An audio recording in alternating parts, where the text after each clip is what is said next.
away, days burn, disintegrate, years roll along and fade. Don't let them slip away. Right here, right now, today. These are the good old days. Right here, right now, today. Hey, these are the good old days. As toy collectors, we have large portions of our collection display space dedicated to our favorite action figure lines. And some of them are quite large, and the world building is a lot of fun and they take up a lot of room. But amongst every vintage toy collection out there, there are one or two random shelves where the odds and ends that you don't have a full line or a small line get combined into just a smattering, a snapshot, if you will, of the toy landscape of the 80s. And one of those figures that's on my random shelf is Crystar, the Crystal Warrior. Now, as a kid, Crystar kind of flew under my radar. I had a few of the comic books, but never any of the toys. What Crystar was Remco's attempt to kind of tap into the sword and sorcery action figure market. And they did it in a really cool way. They had these wizards, and lava men, and crystal people, and the figures were very striking looking, a very unique idea that just didn't catch on. But with this figure line being kind of under my radar, what really piqued my interest to it was last Christmas, my cousin Eric gifted me the Marvel Legends Crystar. Now, I am not a modern collector at all. This is actually the only Marvel Legends figure that I own. But in the Christmas card, my cousin Eric said, I know you're not a modern figure collector, but Crystar is just too cool to not buy. And he's not wrong. It's a really cool throwback to an 80s figure. But that put Crystar really on my radar of like, I need to pick one of those up at some point in time. Fast forward to Joe Fest this year, where I was hanging out with my best buddy Xazyl. And on Sunday, on the last minutes of the show, as we're trying to milk the last few memories out of that show, we came across this bargain box where people were looking to get rid of things. And in there was 3 things I had been looking for. An animated series Two-Face figure, this Tonka orange motorcycle, and a loose, bare bones Crystar figure. It was in a little rough shape, but it was very, very cheap, and I was able to grab that, create a memory, and I'm able to today take a look at them and see if we can't get them back on the shelf. Other figures available separately include Crystar, Warbow, and Feldspar. Crystal Dragon and Lava Dragon, each sold separately. The Saga of Crystar Collection by Remco. Alright, so here is our figure. It's just a bare bones Crystar. But again, super happy to find them. You don't see them very often. And you can see he's missing his weapons and his crown, and he's got some paint wear around here. So what I'm going to do first is just, before I print anything off, is just paint him up a little bit.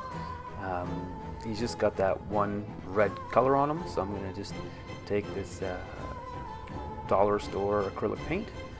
Now, for those who are wondering, red is one of the most transparent colors out there. So we're going to have to do a few coats of this to get it to look bright and poppy. But just keep at it, and we'll get them looking great.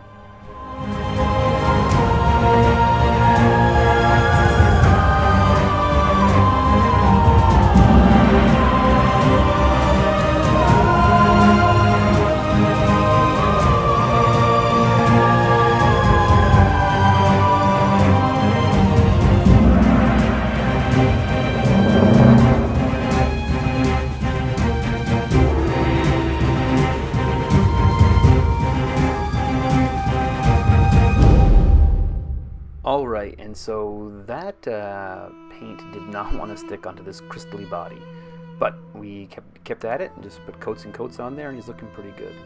So now we're going to design up his crown, because he had like a red crystally crown, so we're going to do our best to design that up.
All right, and we printed that up. I think it looks really great.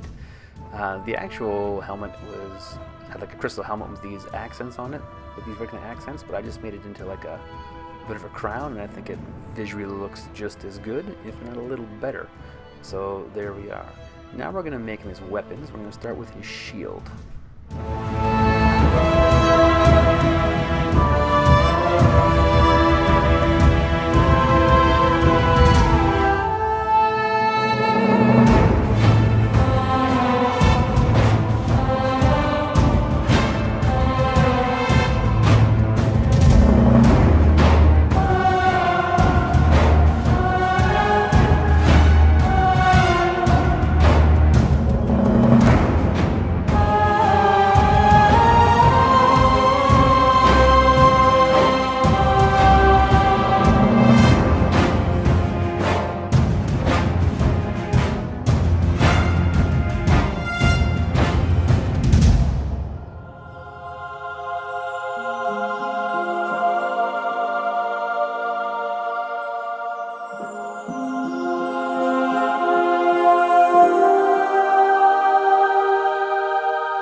Here's his shield, printed it off in like a blue color, and I think it looks really quite good. Now we're going to go ahead and make him his sword.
And here's his sword, and they look great. Now, I printed them in this blue just to see if they fit and to size them up properly and to see how they looked. And they look really, really great, size-wise and shape-wise. But his weapons weren't blue, they were translucent. Now, my printer is a filament printer versus a resin printer. And for 99% of the stuff I do, filament is better. However, resin would be the best for this situation. So I put a call out to Dungeon Master Dan, the guy who is our Dungeon Master for RonCon, and he's the best Dungeon Master in Ontario, and he has a resin printer. And so I said, hey, if I send you this file, can you print these up for me? And so he came over and he gave me these resin translucent blue weapons here, and I think they look outstanding. There's a shield, And here's his sword. Oh, that's so cool. Again, for 99% of the stuff I do, I think filament's the better option. But resin can do this kind of translucent stuff, and it just looks incredible. And so here's our Crystar. He's back, he's got his weapons, they're translucent blue, he's got his crown, he's all painted up. This is the best $4 figure I've ever bought, I think.